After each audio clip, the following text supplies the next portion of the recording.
Welcome to the America's Workforce Radio Podcast, the flagship production of the American Workers Radio and Podcast Network, where organized labor and its never-ending fight to protect the rights of the American worker come first.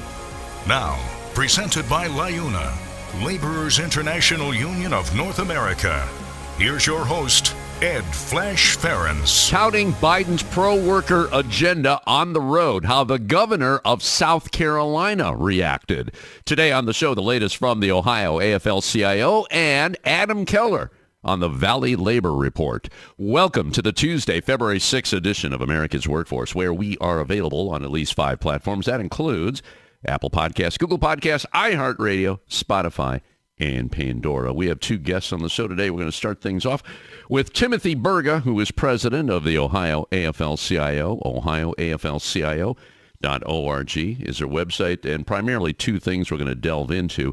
As you recall, we announced on the show the latest union density numbers, which was pretty steady in the country. 10% of workers in America belong to unions. It was a slight dip.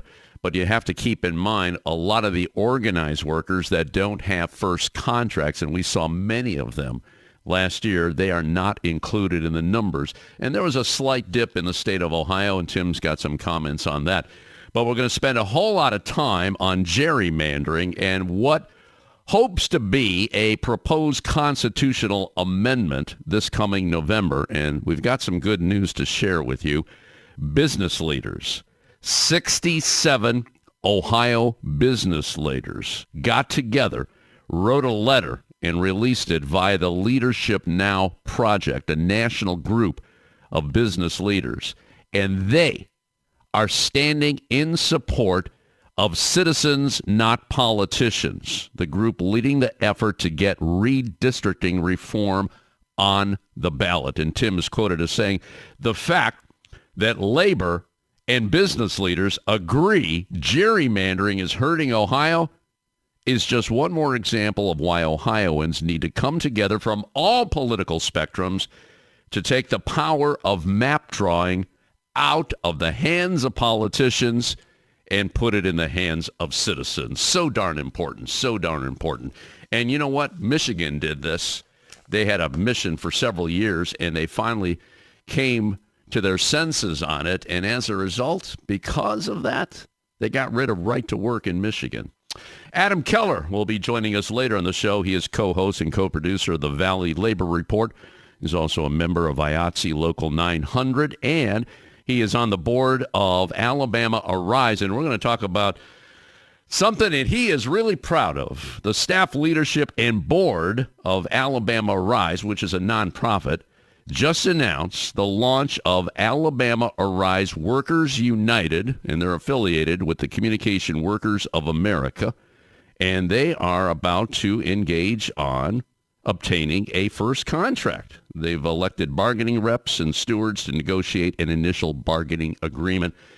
Adam worked really hard on this, and he's real excited to talk about that. And speaking of organizing, the UAW announced that they hit 30% cards signed at both Mercedes and Tuscaloosa, as well as Hyundai in Montgomery. And as soon as that news came out, and we talked about this on the show last week with Tim Smith, who's the Region 8 director, which covers Alabama, the governor there, Kay Ivey, came out with an op-ed denouncing the organizing of workers. So they have a tough road to hoe, no doubt about that. But I'll tell you, the workers are fired up, and they're signing more and more union cards. The other issue, the legislative session, which starts today in Alabama, and some of the big issues, well, number one is what they call school choice, and this is a voucher program. We're seeing that in a number of states. And they're concerned, though, I guess, and Adam's going to get more specific on this. The concern is that maybe if they go too far, they're not going to have enough money for public education. There's also on the agenda SB 1, an absentee voting bill, which would criminalize helping folks with absentee ballots. There's more, too. Medicaid expansion, he'll touch on that as well. So Adam Keller, the co-host of the Valley Labor Report, will be our second guest on the show today. And now a brief look into the world of labor. This segment brought to you by Boyd Watterson Asset Management. You can find more at boydwatterson.com. Last week, Julie Su, the acting labor secretary, traveled to Pittsburgh and Columbia, South Carolina, to highlight how the administration's pro-worker agenda is making an impact. Well, she kicked off the week in Pittsburgh with the Secretary of Education, where they highlighted the administration's investments in worker training and good jobs. And that started with a tour and discussion at the Community College of Allegheny County's recently opened Center for Education, Innovation, and Training, which was completed using funding from President Biden's American Rescue Plan to prepare students and workers for jobs created by the administration's Investing in America agenda. Well, the next day, she visited Columbia, South Carolina, to engage in a discussion with workers about their attempts to advocate and organize for better working conditions. And she said that the president supports workers and encourages them to unionize. And, well, she got an earful, especially from one worker, a former worker at the Waffle House. Shay Parker talked about the conditions that drove her to walk out and join the Union of Southern Service Workers. Now, they're trying to organize with SEIU. She said the conditions were horrible there. They deducted meals, which they weren't supposed to, and the work environment was dangerous. Sue said, "We have a president that's been very clear that when workers do well, America does better. And when unions are strong, America is stronger." Workers, she said, join unions because they don't want to have to choose between life-saving medication and food. Well, in response, the governor of South Carolina, Henry McMaster, in his State of the State address, took a shot at unions. He warned that recent economic growth will be undone if labor unions work their way into some of the state's major industries. He went on to say, "We will not allow the Biden administration's vigorous pro-union policies to chip away at South Carolina." Can you believe that? Now, union density did tick up a little bit last year in the state of South Carolina, so I don't think they're listening to him. Now, in honor of February being Black History Month, America's Workforce is taking some time out to profile just some of the individuals who have made an impact, a positive impact, on the lives of African Americans, especially those in the union movement. And I have one today I am so happy to talk about, Liz Powell. Liz is a trailblazer in the American Postal Workers Union.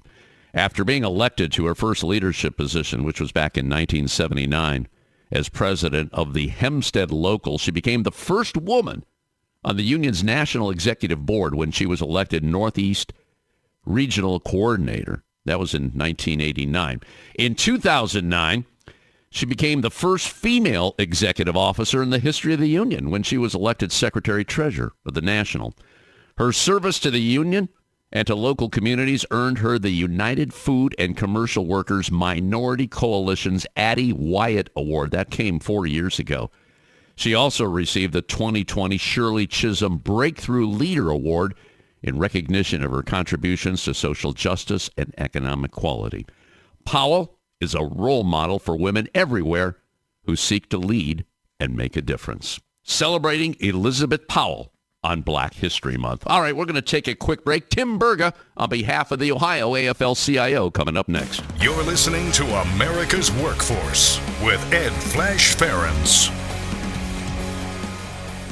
It takes LiUNA to build North America's infrastructure. From roads and bridges to schools and skyscrapers, the men and women of LiUNA, the Laborers International Union of North America, build the projects we depend on. From constructing the Freedom Tower on the site of the former World Trade Center to untangling Washington, D.C.'s congested interstate, LiUNA members do the work that matters. Find out what it takes to be built by LiUNA at LiUNA.org. That's LiUNA.org. The Ironworkers Great Lakes District Council, consisting of 8 ironworker local unions in West Virginia, Pennsylvania, Ohio, and Michigan. We build the skylines and bridges along the Great Lakes. With more work than ever before, the Great Lakes District Council is actively searching out the next great ironworker, whether it's building the next Intel plant or constructing a bridge to safely connect our great cities along the lake. So join the Ironworkers Great Lakes District Council today. Find out how and learn more about the council by visiting iwdistrictcouncil.com. America's Workforce is brought to you in part by the International Federation of Professional and Technical Engineers. You can find more at ifpte.org. This segment of America's Workforce is brought to you by Survey and Ballot Systems. SBS has been providing unions with secure and flexible election options for over 30 years. Visit surveyandballotsystems.com to learn more.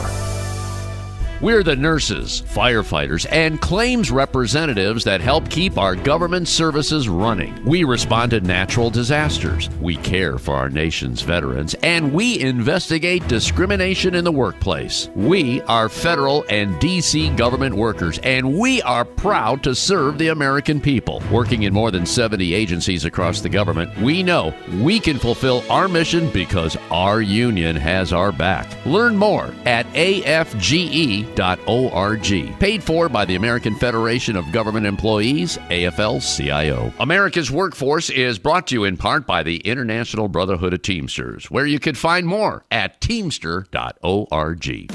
Now, back to Ed Flash Ferenc with America's Workforce. And remember, you can check us out on Facebook or follow us on X, formerly known as Twitter, and that would be AWF Union Podcast. By the way, this next segment brought to you in part by the Ohio Federation of Teachers. You can find more at oh.aft.org. Let's go to Columbus, Ohio. Welcome a longtime contributor to America's Workforce, Timothy Burga, president of the Ohio AFL-CIO, ohioaflcio.org.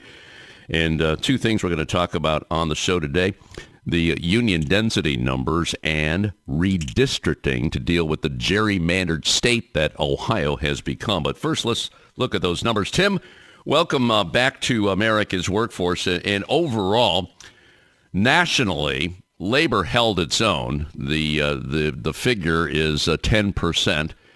Government sector, but it's about 3 times that. How did Ohio fare? Pretty much even from 22 to 23. What's your take on that? Yes, hi Flash. Ohio union density is continued to be about 3 to 4 points higher than the national union density, and pretty much held the line between 2022 and 2023.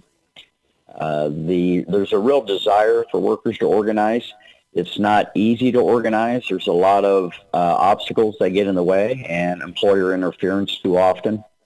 And then when you do get a first contract or you do get a union organizing drive successfully done and a vote held, too often we're not seeing that first contract happen.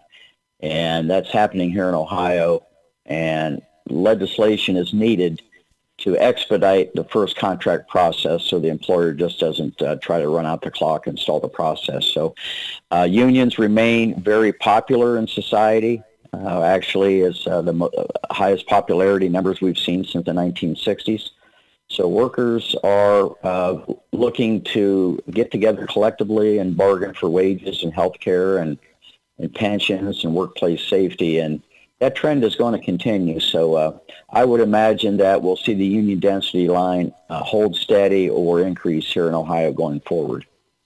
It's interesting to note, too, there was a ton of organizing going on last year. It's been going on since the pandemic, especially in the service industry.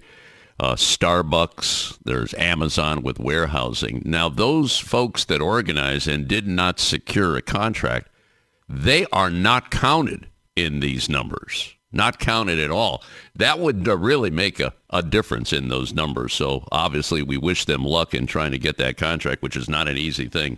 But the good news is we're holding our own.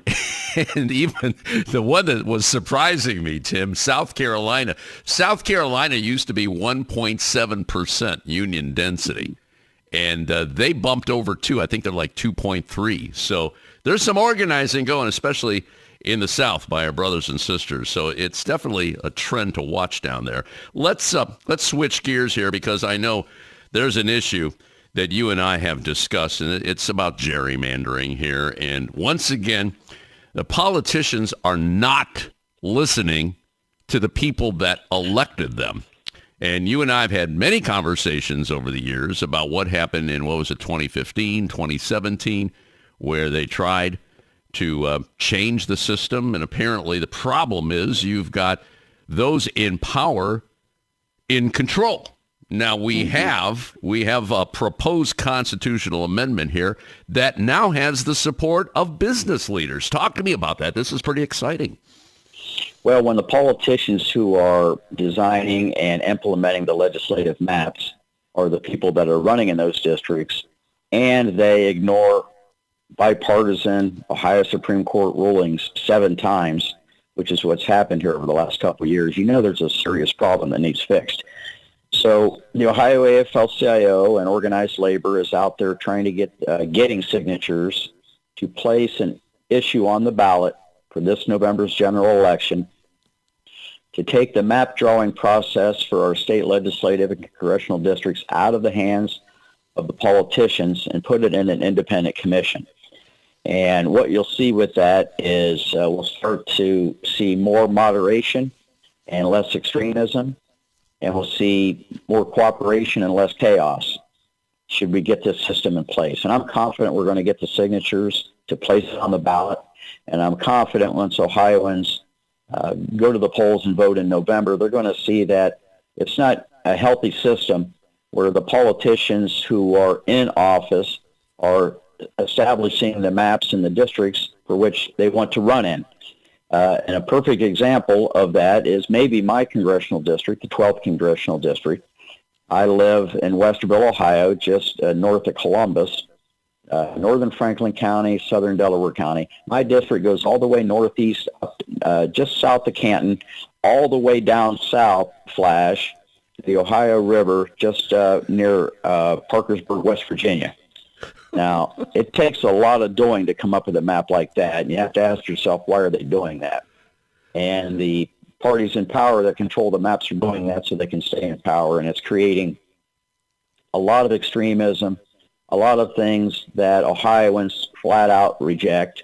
And you look no further than what happened last year, where they tried to take away women's health care and reproductive rights. They tried to even take away our rights to a constitutional reality of simple majority ruling in this state. I mean, it's hard to even say that.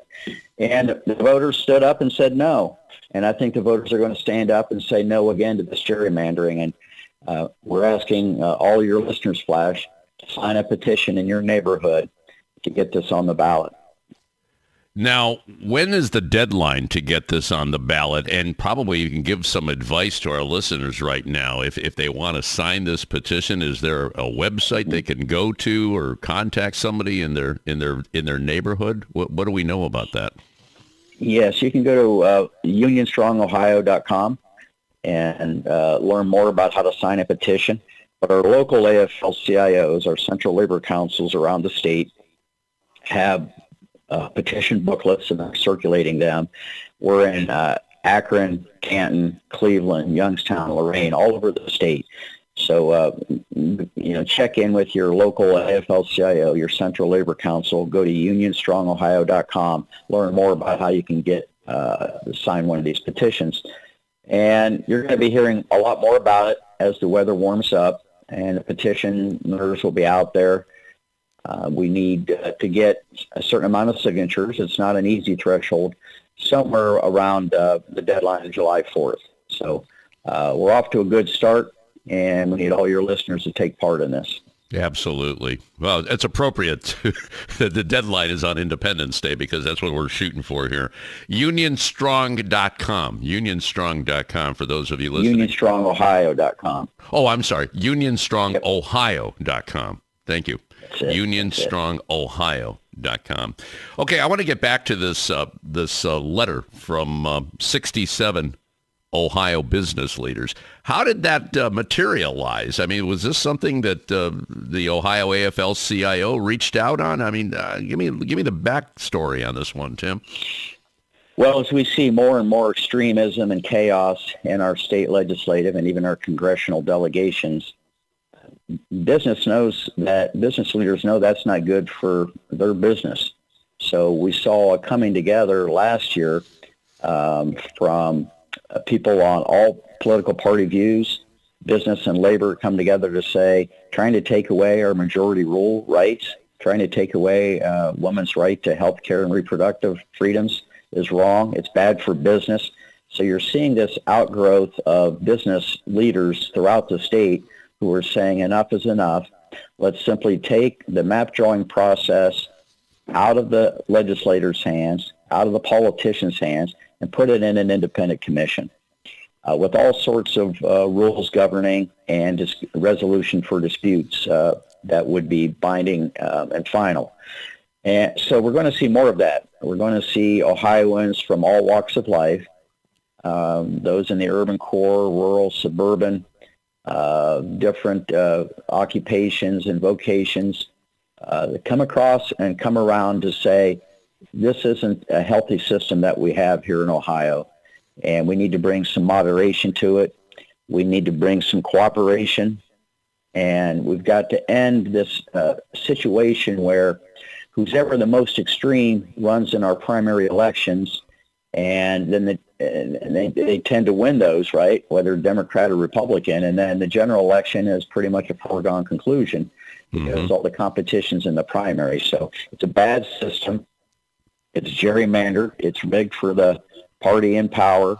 It's rigged for the politicians to set their own future by creating their own maps in which they run and rule in. And we're going to change that, and we need everybody's help.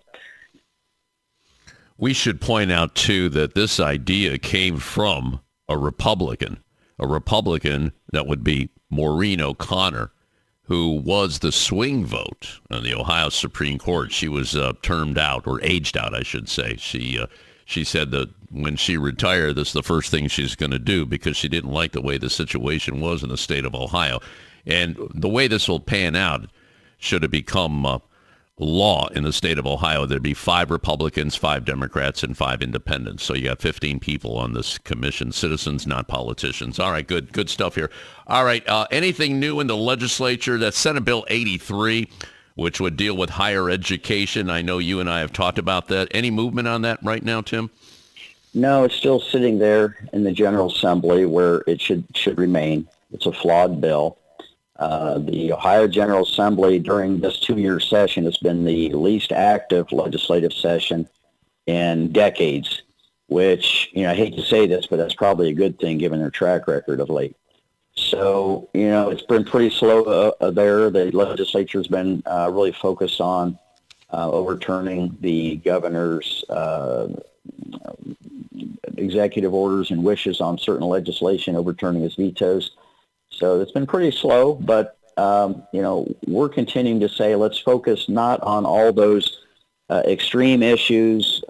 Let's focus on economic issues. Let's focus on good jobs and wages, health care, safety at the workplace conditions. Those are the things that Ohioans care about and what we need to move to go forward.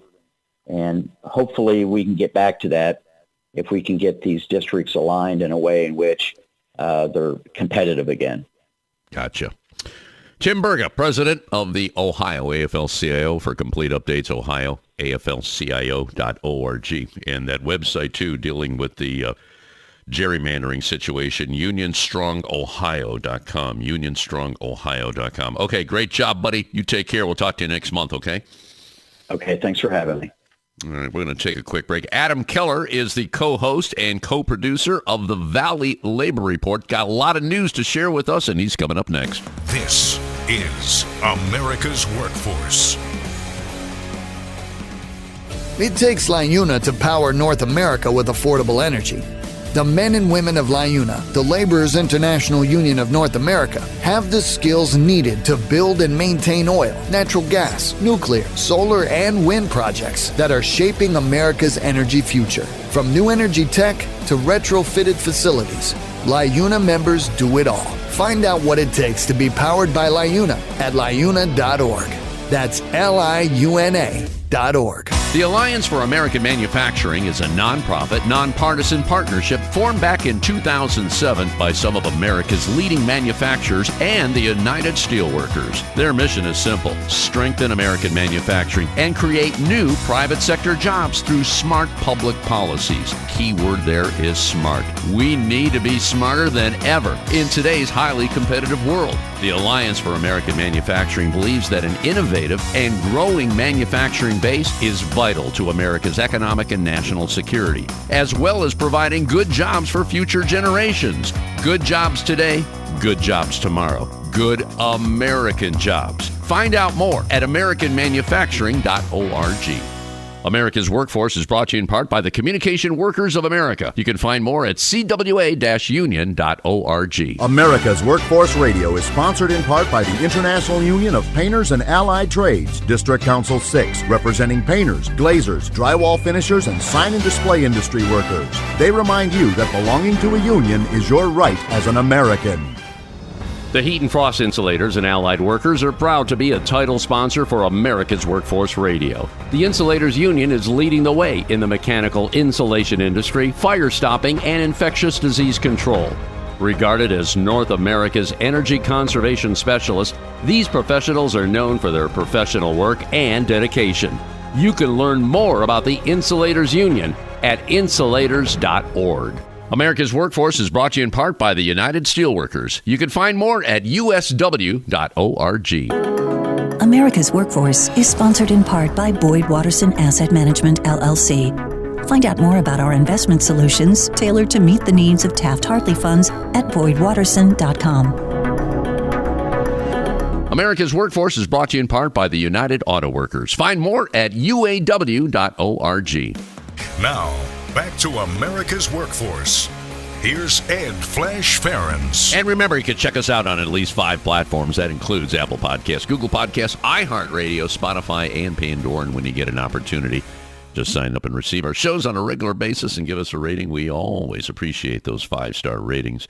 By the way, this next segment brought to you in part by Blue Cross and Blue Shield's National Labor Office. You know, Blue Cross and Blue Shield companies formed out of a need to provide affordable health care to teachers, to loggers, and miners. Well, in 1965, the Blues developed the National Labor Office to strengthen its commitment to organized labor. And today, Blue Cross and Blue Shield's National Labor Office remains focused on America's workers, advocating for affordable and equitable health care, partnering with strategic alliances to provide industry-leading products and services, and proudly serving more than 18 million unionized workers, retirees, and their families, working hard for America's working families, for the health of America.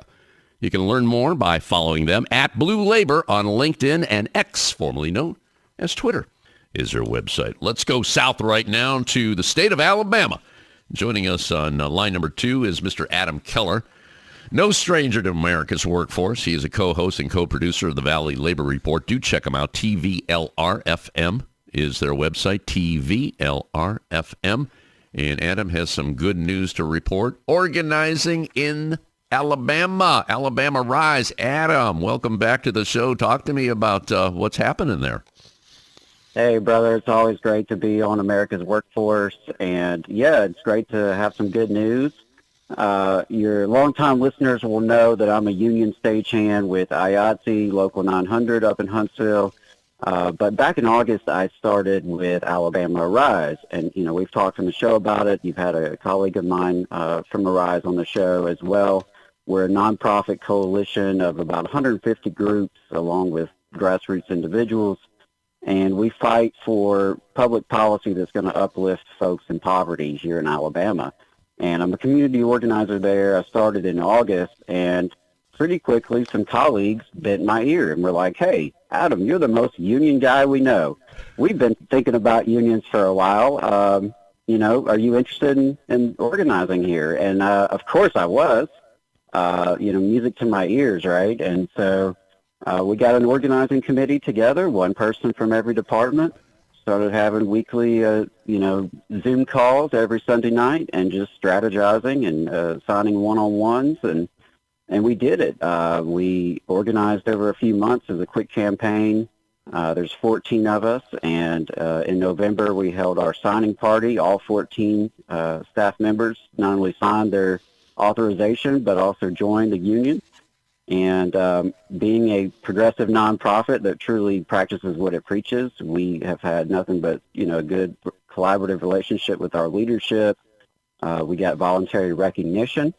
And so we are now the newest bargaining unit in CWA, Communication Workers of America, Local 3908 out of Montgomery, and couldn't be more excited. It's a great opportunity for us to grow our coalition, and we fight for working people every day in our day jobs. It just makes sense that we would be unionized and part of the labor movement as we do that. And so, we're looking forward to starting bargaining here soon, but it's been a wonderful experience. I've never organized a new shop before in my organizing background, and so it was definitely a special moment for me and for my colleagues to get to know my brothers and sisters on the job a lot better and get to stand in solidarity with each other. It's been remarkable.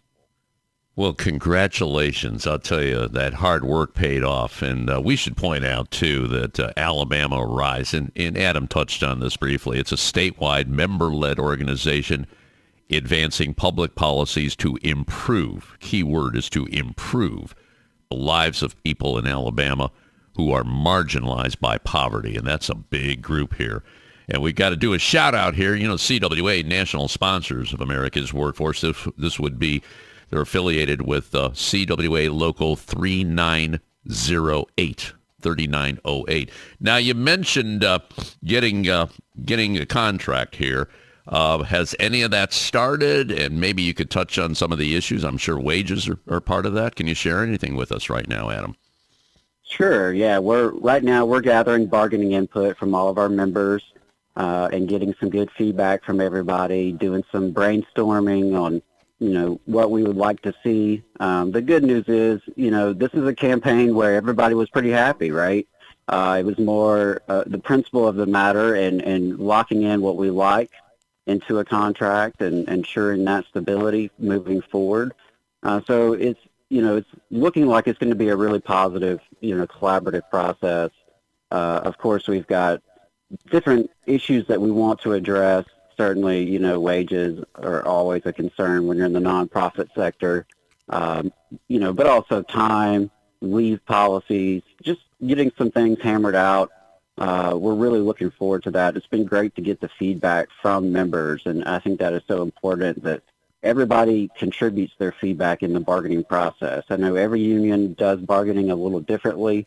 It looks different depending on your sector, right? Nonprofit, private industry, public sector, but the important thing is the membership engagement, because you can't just assume that your leadership knows the ins and outs of your experience day to day, right? And so I think that is really important that every member participate. We've had really good participation so far.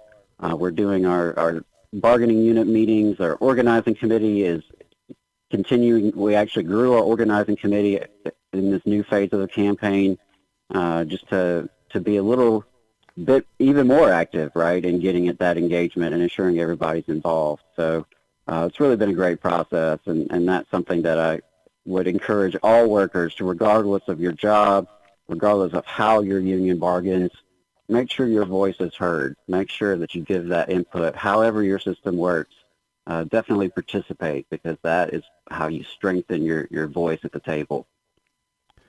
Congratulations, too, on the numbers increasing for union density in the state of Alabama. I mean, what you just talked about is obviously spreading around the state. I've been hearing some good things about organizing there, and I'm looking at the numbers from the Bureau of Labor Stats. I'm sure you saw this. Came out a couple of weeks ago. And in 2022, the percent of employed represented by unions, that number was 8.4, and it ticked up last year to 8.6. So as I often say on the show, the needle is moving in the right direction. And Adam, I've checked South Carolina. I was talking earlier with Tim Burga, the Ohio AFL-CIO. South Carolina jumped over 2%. They were below 2%, like 1.7 for a long time. And they shot up to, 2.3%. So things are happening in the South. I like that. I like that a lot. Yeah, absolutely. It was interesting to see those numbers. And, of course, the big highlight was that union membership grew nationally, but not as fast as the working population. So our density actually dropped slightly from 10.1 to 10. But if you look further into the numbers, you'll see that most of the South actually increased, and particularly in some of these anti-union strongholds, like you said, South Carolina being a good example. Alabama has historically had higher union density compared to many of our neighbors here in the Deep South, and was really proud to see us add, over 7,000 new union members, take that density up to 7.5%. Still a long, long way to go, obviously, but to see a couple years of consecutive growth, considering the hostility that we receive, which I know we'll be talking about here in a sec, the hostility we get from state government, from the business class here in Alabama, to see this growth is really impressive, and I think it speaks to the appetite that folks have to organize. And so that's where we have to channel our momentum and ensure that the workers who want to organize are supported, that they can do so. It's a tough road ahead of us, and the obstacles are very great in front of us, but there's a lot of demand to organize, and workers are on the move. I think there is a renewed energy, and we're experiencing a moment now where we have to seize the moment. Well, let's talk about the United Auto Workers, because Shawn Fain is making it his mission to organize in the South in all the right-to-work states and all the non-union. There's 13 auto plants that are non-union. And we're talking about Alabama here. Right now, the UAW, they announced they hit 30% cards signed at both Mercedes and Tuscaloosa, as well as Hyundai in Montgomery, Alabama. Talk to me about this, Adam. This is pretty exciting. And to your point, the governor there, she's not too happy about this. So why don't you just lay out this story? Go ahead. Sure. It's definitely the biggest labor story happening in Alabama. The UAW has momentum in a way that we haven't seen in a long time. Like you mentioned, we've got 2 plants that have already gone public, and things are a little bit further ahead in Tuscaloosa at the Mercedes plant. They're nearing 50% is my understanding.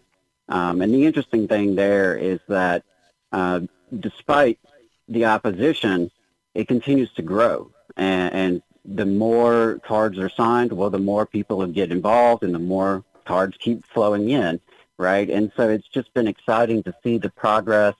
There has been, of course, union busting activities, particularly with Hyundai in Montgomery. They've already had some unfair labor practice charges filed on them. I anticipate more will probably come down the pike, considering some of the conduct of Hyundai. My understanding is that Mercedes was not quite as bad until the governor opened her mouth about it.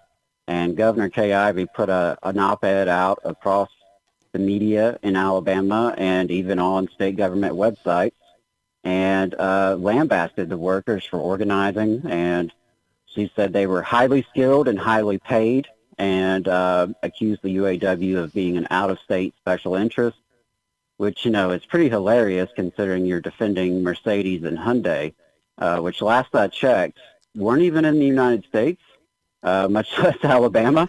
But, she mentioned that they were highly skilled and highly paid, which, of course, contradicts the realities these folks are experiencing. If they're so highly skilled, why are so many of them temporary workers? Why is there a 2-tiered compensation system? And in terms of being highly paid, we've demonstrated, including with Alabama Rise's report that you covered recently, that Alabama auto workers make less than auto workers in other states. They make less than auto workers in Alabama made 20 years ago, right? They've actually seen their wages decline, and their working conditions have declined even further. And so Governor Ivey is getting some backup from the Business Council of Alabama, or as my co-host and I like to call them, the Council of Bosses. And the Council of Bosses in Alabama is going scorched earth. They have set up a website. They have hired a marketing firm. They're promising to do much more than that in terms of encouraging, strong-arming, influencing workers to vote no against the union, to not sign union cards, to oppose unionization.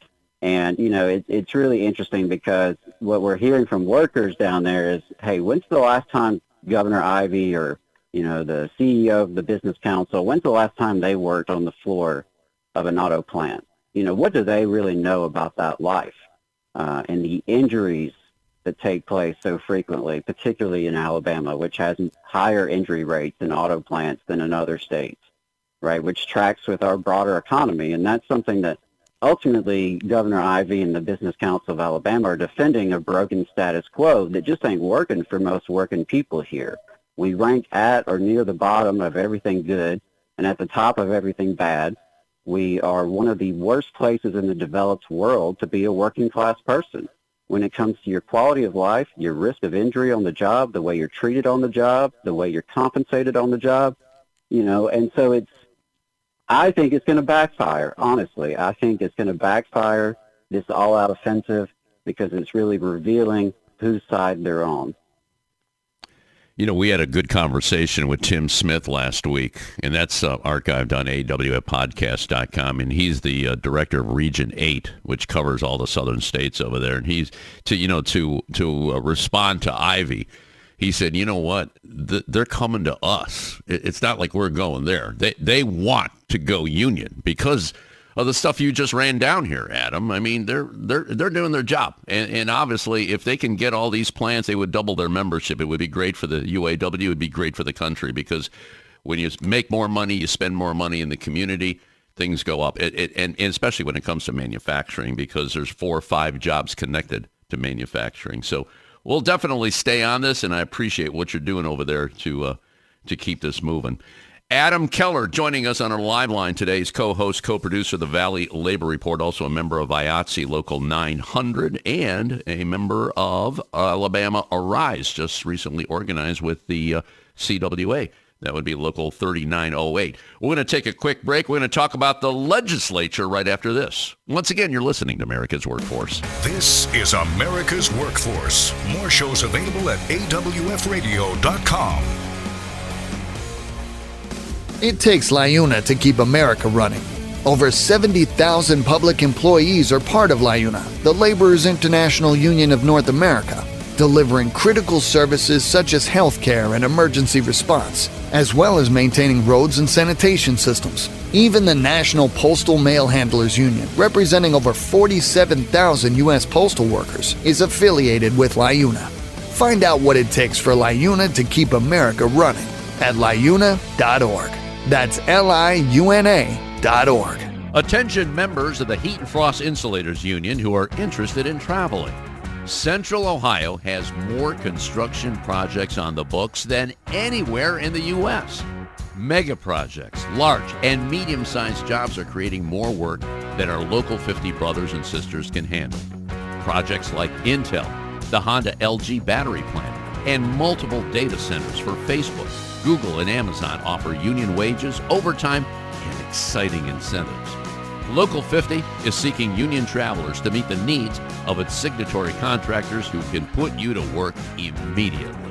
If you're a member in good standing and interested in the work opportunities in Central Ohio, visit insulators50.com/AWF travel for more information. America's Workforce is brought to you in part by the Ironworkers. You can find more at ironworkers.org. America's Workforce appreciates our sponsor, the Columbus Central Ohio Building and Construction Trades Council, who represents more than 18,000 workers from 19 affiliated local unions and district councils. This portion of the show brought to you by the International Union of Bricklayers and Allied Craft Workers. For more information, please visit bacweb.org.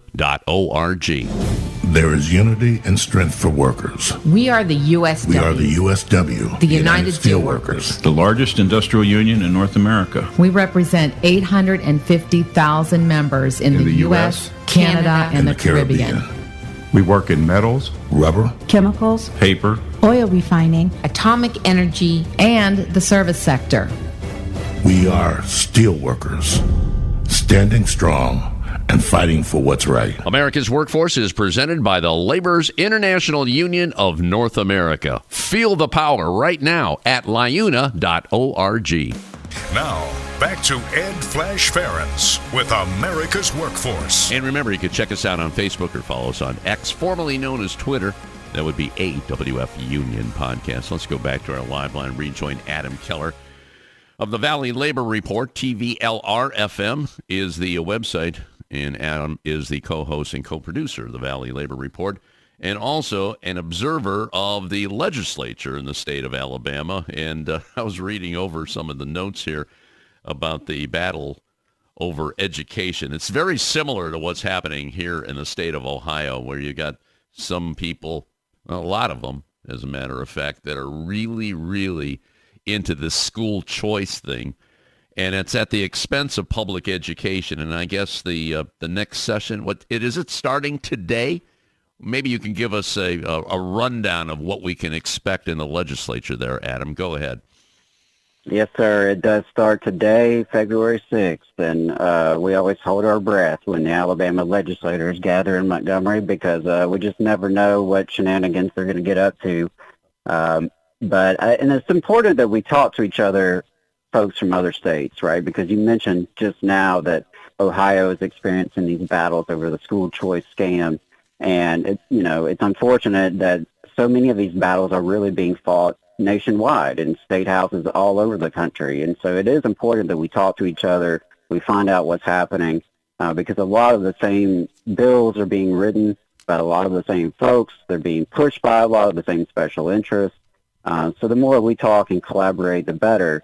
But, all that to say, we are entering into the Alabama legislative session, and we're expecting it to be a pretty tough one, honestly, especially in the first half in the lead up to the March primary elections that we have. So, probably a lot of red meat bills are going to be coming out. We have an Alabama Republican supermajority, right? So theoretically, they could pass anything they want if they decide upon that in their own caucus. Now, the minority Democratic caucus is able to slow things down sometimes. And, of course, even with a supermajority, the Republicans don't always agree with each other. So there are opportunities to defeat bad bills and pass positive bills, and every year groups like the Alabama Rise, are fighting hard to do that. Some of the big issues that we anticipate, you mentioned school choice, that is huge on the agenda. Governor Kay Ivey has promised, quote-unquote, landmark legislation on school choice. We anticipate a bill very similar to one that was proposed last year, which is going to create education savings accounts, is what they call them. And more or less, they funnel $6,000 to $7,000 from the public schools education trust fund budget and give that to the parents to use however they see fit, whether that's a private school, homeschooling, or, various other education-related, semi-related expenses. And there's so many concerns about this, obviously. We had a great guest on the Valley Labor Report this past weekend, Dr. Joshua Cowan, from Michigan State, who has been studying these voucher programs and education savings accounts programs for years. He's demonstrated that it's a joke. It is not beneficial to the kids. By and large, it is subsidizing families who already attend private schools, right? And so it's a handout to the more affluent folks. It's subsidizing the private choices of folks. It's putting public dollars into private pockets. And so there's a lot of interest among folks who stand to profit from this. There's also interest in, frankly, very extreme ideologies. There are a lot of very extreme religious folks who push these bills. And they want public funding to go to these private institutions, but without any sort of accountability that public schools have in terms of standardized testing, curriculum, you name it. And so that's going to be a huge battle. It's going to be interesting to see, frankly, in my assessment, educators in Alabama are just not organized in the way that educators in other states are. And so that puts them at a disadvantage to battle these kind of harmful attacks on public schools. But school choice, unfortunately, is not the only bad thing that we're dealing with. There's a really nasty bill, Senate Bill 1. And as you can tell, if it's Senate Bill 1, it's obviously a priority. Oh, yeah. And this is an absentee voting bill. We fought something very similar last year. I remember talking to you about it last year, in fact, because I'm the political coordinator for my IATSE Local 900. I am the political committee chair for our North Alabama Labor Council. So encouraging union members to vote and getting them involved in the process is, part of my duties as a volunteer. And this bill would criminalize assistance in the absentee voting process. If you give someone a ride to pick up their absentee voting ballot, if you help them in any way in filling it out, if you provide it to them, and you are, being paid to do so, right, if you work for a nonprofit. There's a lot of concerns from nonprofits, from advocacy groups, get out the vote organizations that their work is going to be criminalized. And there's obviously a lot of concern among the disabilities community that's going to make it much less accessible for them to vote. And so that's a bill that a broad coalition of folks are opposing. And, it doesn't stop there, unfortunately. Gambling and Medicaid expansion are two perennial topics that we have in the legislature, and we fear they could be kind of connected. In fact, Alabama is one of the few states that does not have a lottery. We do not have casinos or legal sports betting, and every year legislators debate on that because it's a lot of potential revenue, and Alabama raises very little tax revenue. So, a new revenue source that doesn't involve actually taxing corporations and the wealthy who can afford it, that's always enticing. We anticipate a lot of debate around gambling this year, and we anticipate that the Democratic Minority Caucus is going to really hold firm that any gambling legislation should also include support to expand Medicaid. And there's been some promising movement on Medicaid expansion. We're one of the 10 states that has not expanded. Listeners know I've been fighting on this issue for a long time. And there is a private-public partnership idea that's being floated around Montgomery. The Speaker of the House, Ledbetter, he seemed, positive on this.